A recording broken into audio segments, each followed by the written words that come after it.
ഏതായാലും ഇപ്പോൾ ഉമ്മ നമ്മളോടൊപ്പം ചേരുന്നുണ്ട്. ഉമ്മ സന്തോഷായില്ലേ? അൽഹംദുലില്ലാ സന്തോഷം തന്നെ മക്കളെ. നിങ്ങളൊക്കെ ശ്രമം കൊണ്ട് എന്റെ കുട്ടിക്ക് പറഞ്ഞ തുക അവിടെ എത്തിക്കാൻ കഴിഞ്ഞ് എന്റെ കുട്ടീൻ്റെ അടുത്തേക്ക് എത്തിക്കാണ്ട് ഉമ്മാന്ന് വിളിക്കാനും അത് വിളിച്ച് തരട്ടെ. എല്ലാവർക്കും ഞാൻ അൽഹംദുലില്ലാ എല്ലാവരോട് ശുക്ർ ചെയ്യും. എല്ലാവർക്കും അസ്സലാമു അലൈക്കും.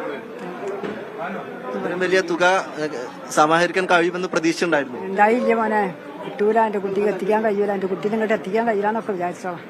അൽഹംദുലില്ലാ അള്ളാന്റെ ഒരു പുറത്ത് എന്റെ കുട്ടി എത്തുമെന്ന് വിചാരിച്ച് നാളെ മറ്റന്നാളോട് എത്തും. കാണാണ്ട് വിചാരിച്ച തരട്ടെ. അപ്പോൾ നമ്മുടെ നാട്ടിലുള്ള ആളുടെ സഹകരണം കൊണ്ടല്ലേ സ്ഥാനത്തുകാർ എത്തിയത്. എൻ്റെ കുട്ടീനെ കാണാനും ആദ്യത്തിന് അള്ളാനെ ശ്രദ്ധിക്കുക. എല്ലാവർക്കും അത് നന്ദി. സന്തോഷം തന്നെ, സന്തോഷത്തോടു കൂടി സന്തോഷം. വേറൊന്നും പറയാൻ അള്ളാഹിനോട് നന്ദി പറയാം, ആളോട് നന്ദി പറയാം.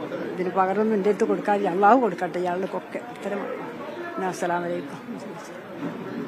ഉമ്മ പറയുന്നത് വലിയ സന്തോഷമാണ് പങ്കുവെക്കുന്നത്. ഏതായാലും ഇത്ര വലിയ തുക കണ്ടെത്താൻ കഴിയുമെന്നോ തന്റെ മകനെ ഇനി കാണാൻ കഴിയുമെന്നോ ഒരു പ്രതീക്ഷ ഉണ്ടായിരുന്നില്ല. എന്നാൽ മനുഷ്യരായ എല്ലാ മനുഷ്യരും, മനുഷ്യത്വമുള്ള എല്ലാ മനുഷ്യരും കൂടി ഒരുമിച്ച് നിന്നപ്പോൾ കണ്ട, നേരത്തെ എല്ലാ മുഹമ്മദ് റിയാസ് മാധ്യമങ്ങൾ കണ്ടപ്പോഴൊക്കെ തന്നെ പറഞ്ഞ ദി റിയൽ കേരള സ്റ്റോറി എന്ന് പറയുന്നത് ഇതാണ്. വെറുപ്പിന്റെ ഉദ്ദേശം പ്രചരിപ്പിക്കുന്ന ആളുകളുടെ കാലഘട്ടത്തിൽ ഈ കേരളത്തിന് മുന്നോട്ട് വെക്കാനുള്ളത് ഇത്തരം ഈ സൗഹൃദ അല്ലെങ്കിൽ സഹായങ്ങൾ അല്ലെങ്കിൽ മനുഷ്യത്വമുള്ള ഒരു കഥയാണ് കേരളത്തിന് പറയാനുള്ളത് എന്നതടക്കമുള്ള കാര്യങ്ങളൊക്കെ തന്നെയാണ് ഇവിടെ തടിച്ചുകൂടിയ ആളുകളൊക്കെ തന്നെ പങ്കുവെക്കുന്നത്. വലിയ സന്തോഷമാണ് ആളുകൾക്കുള്ളത്.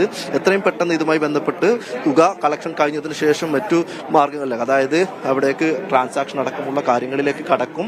ഫണ്ട് മിനിസ്ട്രി ഓഫ് അഫയേഴ്സ് വഴിയായിരിക്കും വിദേശത്തേക്ക് ഫണ്ട് കൈമാറുക. ഇതടക്കമുള്ള കാര്യങ്ങൾക്കൊക്കെ തന്നെ ഇവിടെ KMCC അടക്കമുള്ള സംഘടനകളുടെ നേതൃത്വത്തിൽ വലിയ ശ്രമങ്ങൾ നേരത്തെ തന്നെ അബ്ദുറഹീം ശിക്ഷ വിധിക്കപ്പെട്ടതിനു ശേഷം തന്നെ അത് തുടക്കം മുതൽ തന്നെ ഇതുമായി ബന്ധപ്പെട്ട സഹായ സഹകരണങ്ങളൊക്കെ തന്നെ സൗദി പ്രവാസികളൊക്കെ തന്നെ നൽകി വന്നുകൊണ്ടിരുന്നതാണ്.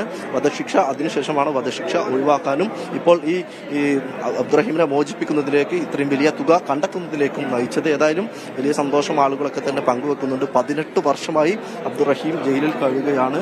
ഈ സ്പോൺസറുടെ മകൻ, ശാരീരികമായി ബുദ്ധിമുട്ടുള്ള മകന്റെ ആകസ്മികമായ മരണം, അതായത് അബദ്ധത്തിൽ ഉണ്ടായ, അദ്ദേഹം ചരണമറ്റ് കിടക്കുകയായിരുന്ന ആ കുട്ടി, അവരുടെ ഒരു അബദ്ധവശാൽ ഉണ്ടായ ഒരു അതുകൊണ്ടാണ് മരണമുണ്ടായത്.